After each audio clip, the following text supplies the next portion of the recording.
우리가 지금 읽은 이 시편 51편은 우리가 참회시라고 많이 알려져 있는 시입니다. 자신의 죄를 하나님께 회개하는, 참회하는 그런 시이죠. 그래서 오늘 시편의 그 51편의 그 표제, 그 1절 위에 글씨가 써 있는 그 표제를 보면 이렇게 써 있습니다. 다윗의 인도자를 따라 부르는 노래라고 하면서 다윗이 밧세바와 동침한 후 선지자 나단이 그에게 왔을 때 그때 다윗이 지은 시라고 이렇게 기록을 하고 있습니다.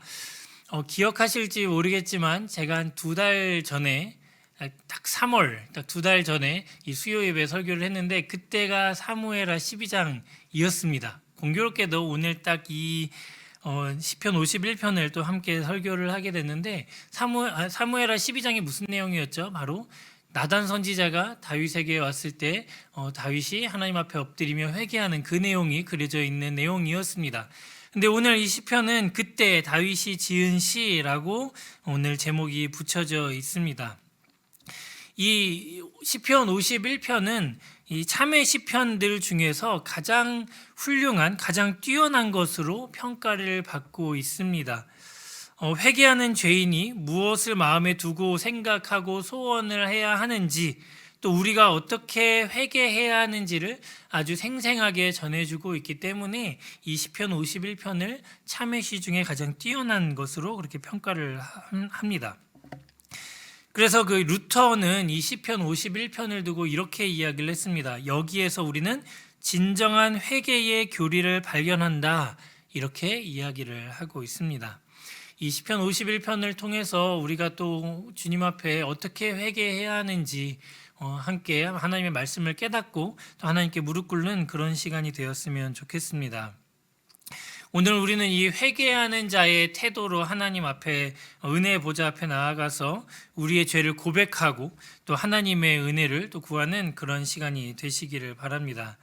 우리가 그렇게 하나님 앞에 나아가서 하나님께 어떤 말, 뭔가 나의 죄를 고백하려고 한다면 이 시편 51편만큼 적절한 말을 찾을 수 없을 것입니다. 왜 그럴까요? 바로 이 시편 51편이 앞에서 이야기한 것처럼 다윗이 가장 큰 죄를 지었다고 하는 그 사건 이후에 기록한 것이기 때문입니다. 물론 다윗은 하나님께 선한 왕, 하나님께 사랑받는 왕이라고 평가를 받았습니다. 비록 그렇다 하더라도 그것이 다윗이 죄를 하나도 짓지 않았기 때문에 하나님 앞에 선한 왕, 사랑받는 왕이라고 평가를 받은 것일까요? 그렇지 않습니다. 물론 다윗도 많은 죄를 지었습니다. 하지만 이 다윗이 평생 저지른 온갖 잘못들이 있지만 그것들에 비하면, 그 죄들이 이 사건에 비하면 아무것도 아니기 때문에 이것이 가장 큰 사건이라고 또 그렇게 이야기를 합니다. 성경에서 열왕기상 15장에서도 이것에 대해서 이렇게 이야기를 합니다. 이는 다윗이 햇사람 우리아의 일 외에는 평생에 여호와 보시기에 정직하게 행하고 자기에게 명령하신 모든 일을 어기지 아니하였음이라. 이 우리아 사건 빼고는 다 말을 잘 들었어, 다 순종했어, 명령한 일을 어기지 않았어 라고 이야기를 하고 계신 것입니다. 반대로 얘기하면 다 말 잘 들었는데 이거 하나가 좀 걸려 라고 이렇게 하나님이 말씀을 하고 계시죠. 하나님께서 그래도 다른 것들은 잘 이렇게 넘어가 주셨는데 이건 도저히 그냥 봐줄 수 없어, 이거는 악한 일이야 라고 말씀을 하고 계시죠. 그런데 이렇게 하나님께서 악하다고 여기신, 죄라고 여기신 이 일 앞에서 다윗은 어떻게 하나님께 나아갔습니까? 어떤 큰 죄로 인해서 양심의 가책, 어떤 죄책감에 사로잡혀서 괴로워하고 계신 분들이 계십니까? 뭔가 죄 하나가 내 마음에 계속 걸려서 하나님께 나아가기 두려워하시는 분들이 계십니까? 그럼 우리가 주님께 어떻게 나아가야 할까요? 오늘 본문에 담겨져 있습니다.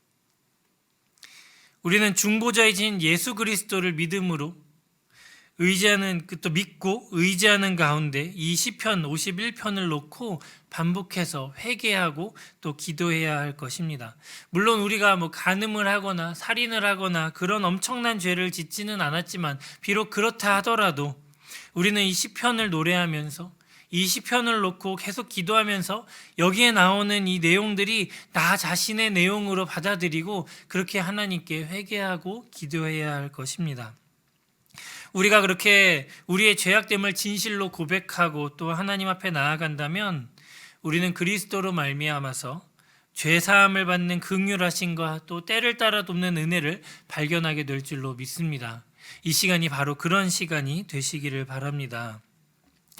먼저 오늘 본문은 크게 보면 죄를 하나님께 죄의 용서를 구하고 또 회복을 기도하고 있는 것이 바로 시편 51편입니다. 그러면서 이 시는 먼저 죄를 고백하면서 여호와께 그 은혜를 구하는 것으로 시작을 하죠. 어떤 죄인지 여기서 다윗이 자세하게 이야기하고 있지는 않습니다. 다만 내가 죄를 지었으니 하나님 나의 죄를 깨끗하게 씻어 주시옵소서, 나를 깨끗하게 하여 주시옵소서라고 그렇게 간구하고 있습니다. 1절에서 이렇게 이야기를 하죠. 하나님이여 주의 인자를 따라 내 은혜를 베푸시며 주의 많은 긍휼을 따라 내 죄악을 지워주소서, 이렇게 이야기를 하고 고백을 하고 있습니다. 간구하고 있습니다. 여기서 지우다라는 단어는 깨끗이 하다, 전멸시키다라는 뜻을 가진 단어입니다. 마치 채무자가 빚을 다 갚거나 채권자가 그 빚을 탕감해 줬을 때 장부에서 이름을 완전히 지워버리는 것, 빚을 아예 없는 것으로 해주는 것을 의미합니다. 그것처럼 자신의 죄를 없게 해달라고 이야기를 하고 있죠. 어떻게 보면 이 이야기가 조금 뻔뻔하게 보일 수도 있습니다. 하나님 내 죄를 그냥 용서해 주십시오로 끝나는 게 아니라 내 죄를 지워 주십시오, 없이 해 주십시오라고 이야기를 다윗이 그렇게 하고 있습니다. 근데 다윗이 이렇게 이야기를 하고 있는 근거가 있으니, 당연히 근거가 있으니 이렇게 다윗이 고백을 하는 거겠죠. 어떤 근거에 따라서 다윗이 이렇게 고백을 하고 있나요? 1절 다시 한번 같이 읽어볼까요? 시작. 하나님이여 주의 인자를 따라 내게 은혜를 베푸시며 주의 많은 긍휼을 따라 내 죄악을 지워주소서. 아멘. 1절에서 고백하듯이 주의 인자심을 따라 거저주시는 충만한 긍휼, 그것이 바로 다윗이 붙잡고 있는 자신의 용서받을 수 있는 그 근거인 것입니다. 그 긍휼을 따라서 내 죄악을 지워달라고 구하고 있는 것입니다. 비록 나의 죄가 이렇게 더럽지만 하나님은 그런 긍휼하심이 있기 때문에, 긍휼하심이 있는 분이시기 때문에 나의 죄 지어주실 수 있죠, 용서해 주실 수 있죠 라고 하나님께 매달리고 있는 것입니다. 또 그것이 있기에 우리가 이 자리에서 하나님께 나아와서 그 하나님의 긍휼하심을 붙잡으며 하나님께서 우리의 죄를 용서해 주시기를 기도할 수 있는 것입니다. 그렇다면 진정한 죄의 고백, 진정한 회개란 어떤 것일까요? 회개하면 어떤 것이 생각이 나시죠? 나의 죄를 이야기하는 것, 나의 죄를 하나님께 이야기하는 것, 하나님께 고백하는 것, 그렇게 우리는 알고 있습니다. 그런데 머리로는 이렇게 알고 있지만 때로는 우리는 이 회개를 조금 잘못된 방향으로 생각을 할 때가 많습니다. 마치 나에게 초점이 맞춰져 있어서 마치 회개를 하고 나면 내 죄책감이 좀 덜해지고 내 마음이 조금 더 가벼워지고 그러기 위해 회개를 한다고 생각을 하는 분들도 종종 있습니다. 아니라고는 생각을 하지만 회개를 계속 하다 보면 그래 내가 이번 회개를 함으로써 내가 좀 마음이 가벼워지겠지라는 그런 생각을 할 때가 있는 것 같습니다. 그런 거짓된 회개를 하면 잠시 동안 마음이 가벼워질 수는 있습니다. 그래 내 죄를 하나님께 이야기했으니 내 마음이 가벼워지네 라는 그런 잠시 동안의 가벼움은 있을 수 있습니다. 하지만 그것이 궁극적인 참 회개는 아니겠죠. 진정한 회개는 근본적으로 두 가지 측면을 가지고 있습니다. 첫 번째는 회개는 죄의 고백은 하나님을 향해야 한다는 것입니다.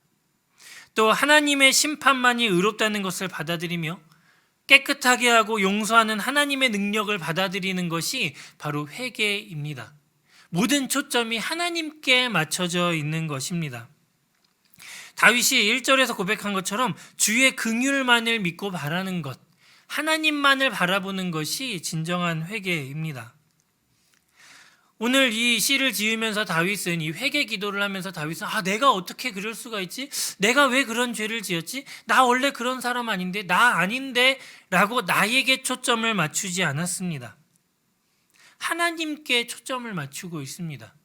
다윗이 4절에서 어떻게 고백을 하고 있죠? 4절 상반절을 한번 읽어보겠습니다. 시작. 내가 주께만 범죄하여 주의 목전에 악을 행하였사오니. 아멘. 내가 하나님께 죄를 지었습니다. 내가 어떤 핑계 되지 않겠습니다. 내가 하나님께 죄를 지었습니다. 하나님께서 기뻐하시지 않는 일을 했습니다. 이렇게 고백을 하고 있는 것입니다. 물론 그렇다고 이 말씀을 보고 주께만 범죄하였사오니 라는 이 단어를 보고 그러면 사람에게는 죄를 짓지 않고 하나님께만 죄를 지었다고 사람에 대한 책임을 물리는 건가라고 그렇게 생각할 수도 있겠지만 전혀 그런 것을 이야기를 하는 것이 아닙니다. 오직 하나님 앞에서 죄를 지은 것이 가장 크다. 그것부터가 시작이다라는 것을 먼저 다윗이 이야기를 하고 있는 것입니다. 우리는 회개할 때 어떻게 회개를 하고 있습니까? 내가 이런 죄를 지었습니다라는 고백을 하면서 내가 하나님께 죄를 지었습니다라는 고백을 하고 계시나요? 주의 목전에서 내가 죄를 지었다고, 주님의 앞에서 내가 죄를 지었다고 그렇게 기도를 하고 계신가요? 우리의 모든 회개의 초점이 오직 하나님께 맞춰지기를 바랍니다. 두 번째로 진정한 회개는 죄인으로 하여금 자신의 죄를 정직하게 대면할 것을 요구합니다. 비록 그것이 고통스러운 일이라 할지라도 참 회개는 우리에게 그것을 요구하죠. 3절에서 다윗이 이렇게 이야기를 합니다. 무릇 나는 내 죄가를 아오니 내 죄가 항상 내 앞에 있나이다. 다윗은 자신이 어떤 죄를 지었는지 계속해서 그 죄를 바라보고 있습니다. 비록 그것이 나에게 너무나도 고통스러운 일이라 할지라도, 나의 고통스러운 과거라 할지라도 계속해서 그것을 바라보고 정확하게 바라보고 있습니다.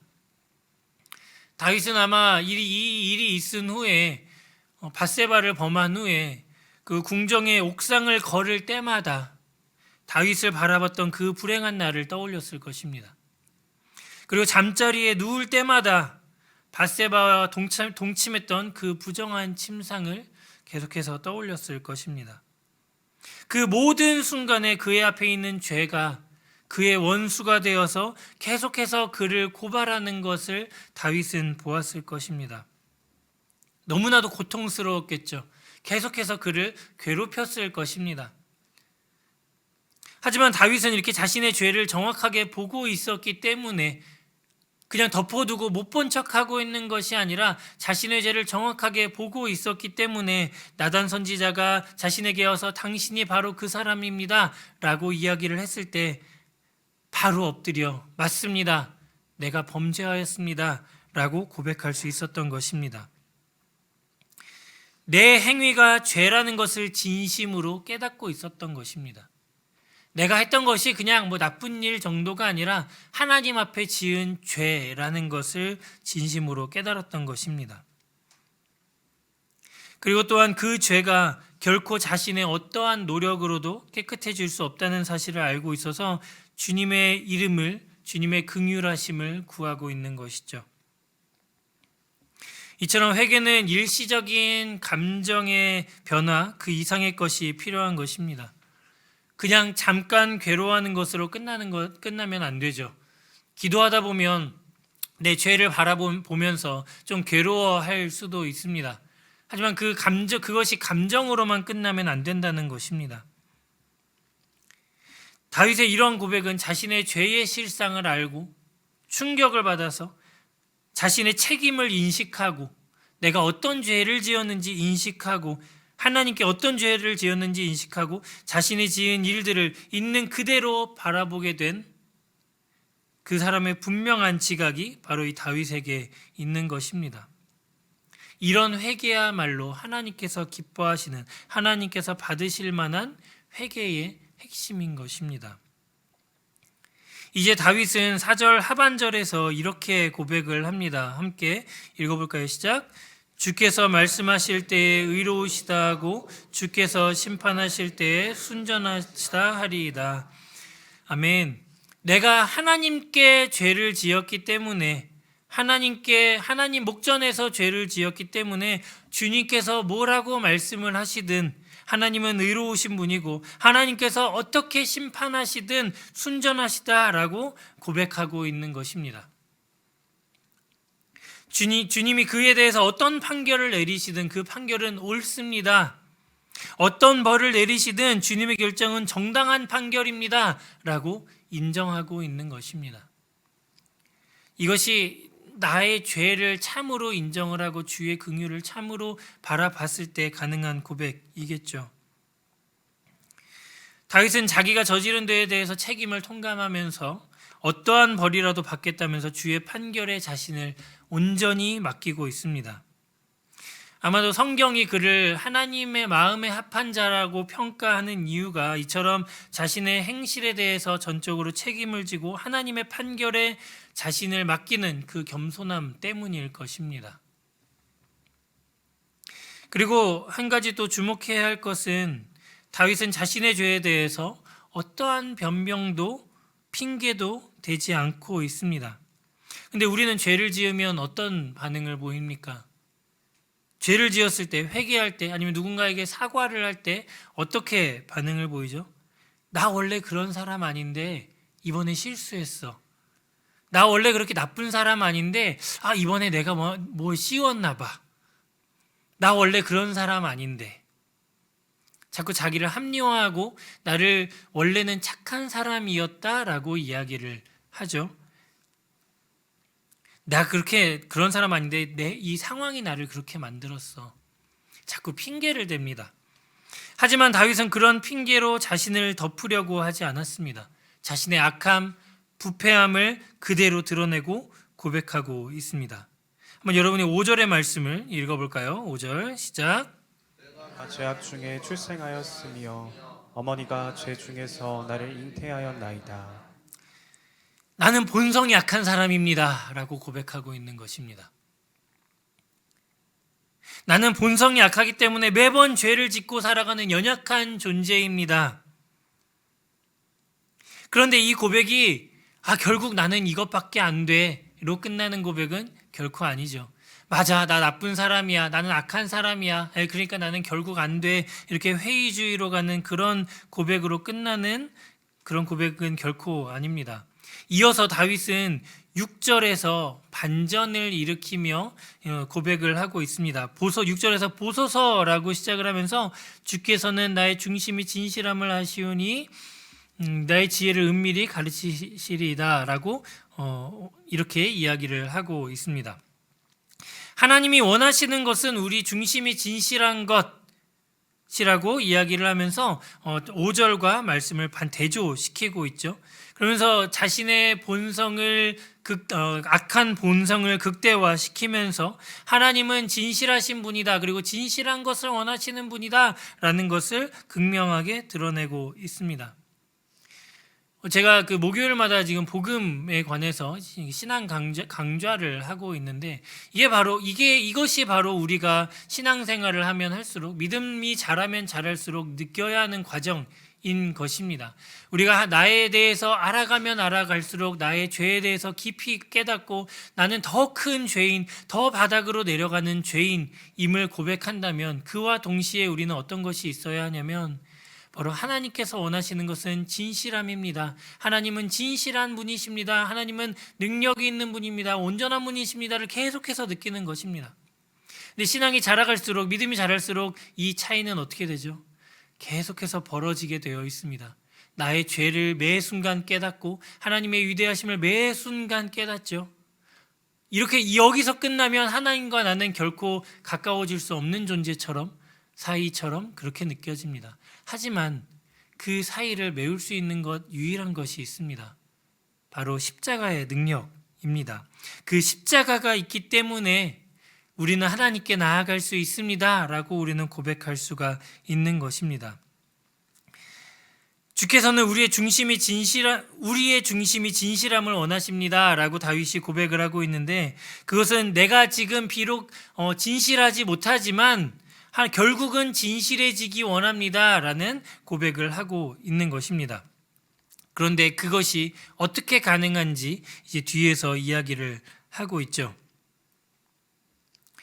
하나님은 우리에게 진실함을 기대하고 있지만 우리 안에는 죄밖에 남는 것이 없습니다. 죄밖에 주님 앞에 내놓을 것이 없습니다. 주님은 우리가 경건하고 거룩하게 되어서 주님께 진실한 삶을 보여드리기를 원하는데, 그렇게 할 수 있는 유일한 방법은 바로 하나님의 도우심이라고 그렇게 이야기를 하고 있습니다. 사람은 쉽게 죄를 짓지만 그 죄를 스스로 해결하지는 못하죠. 그렇기 때문에 기자는 그 죄의 문제를 해결해 주실 수 있는 분이 하나님입니다 라고 고백을 하고 있습니다. 자꾸 밑으로만 내려가는, 자꾸 낮아지는 나를 하나님께 가까이 갈 수 있게 해주는 것이 바로 유일한 방법, 하나님의 은혜라는 것을 고백하고 있습니다. 함께 7절 말씀을 읽어볼까요? 시작. 우슬초로 나를 정결하게 하소서. 내가 정하리이다. 나의 죄를 씻어주소서. 내가 눈보다 희리이다.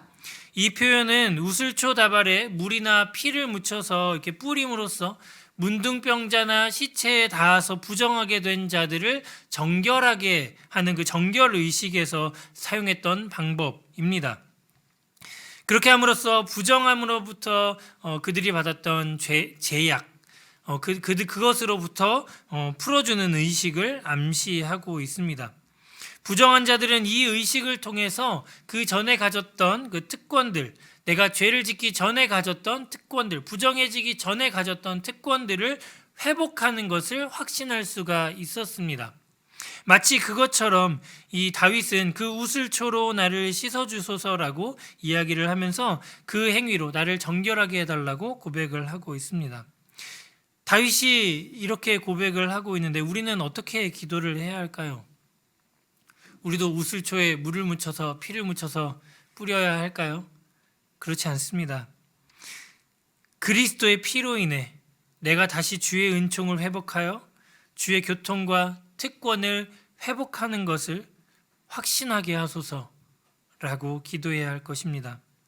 정결하게 하는 물이 한 다발의 우슬초를 통해 뿌려진 것과 마찬가지로 그 그리스도의 피가 살아있는 믿음으로 말미암아 내 영혼에 뿌려짐으로써 나를 정결하게 하여 주시옵소서. 우리가 정결해질 수 있는 유일한 방법은 바로 그 그리스도의 피입니다 라고 고백해야 하는 것입니다.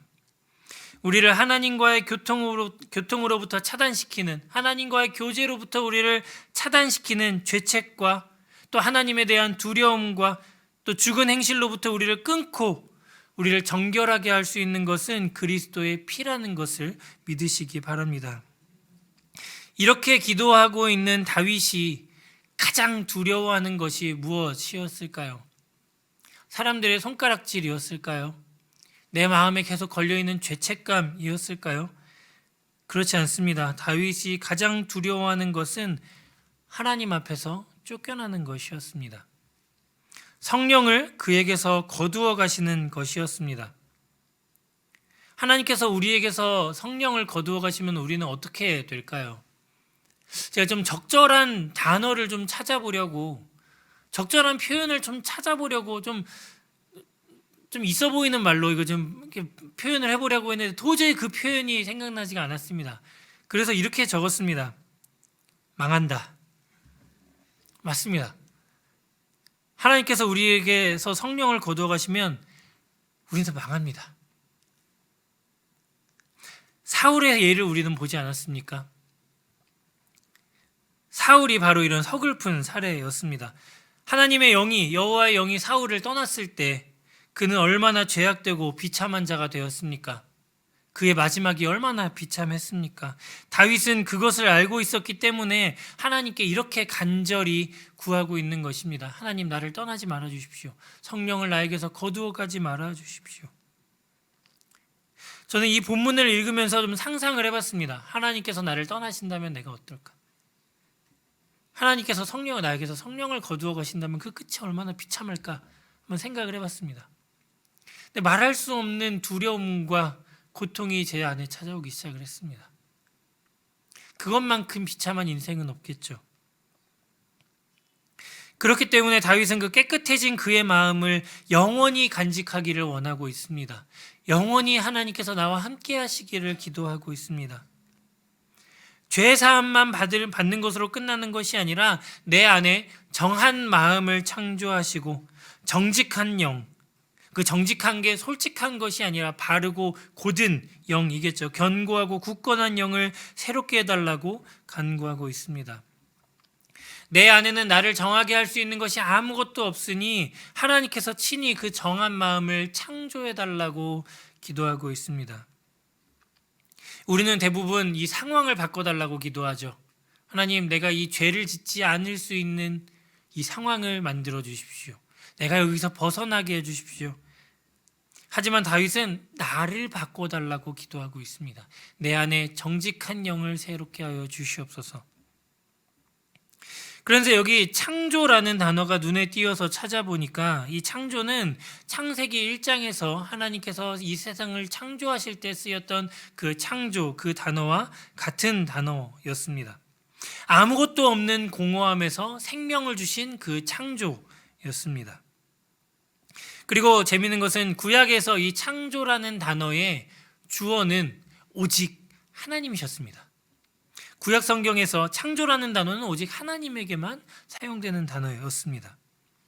즉 하나님만 하실 수 있는 능력으로 이 세상을 창조하신 그 기적을 행하셨던 것처럼 죄로 찌든 나의 삶에, 아무것도 없는 이 공허한 나의 삶에 하나님께서 그 기적을 행하셔서 나의 삶을 완전히 새롭게 해주시기를 기도하고 있는 것입니다. 그리고 그것을 오직 하나님만 하실 수 있다고 다윗은 고백하고 있는 것이죠. 이렇게 하나님 안에서 새롭게 되기를 결단하는, 소망하는 다윗은 더 나아가서 그것이 나의 변화로 끝나지 않고 또 하나님께 더 나아가서 하나님을 전하는 삶을 살 것을 결단합니다. 그 내용이 13절부터 15절까지 나와 있는데 한번 15절의 말씀을 읽어보겠습니다. 시작. 주여 내 입술을 열어주소서. 내 입을 찬송하며 전파하리이다.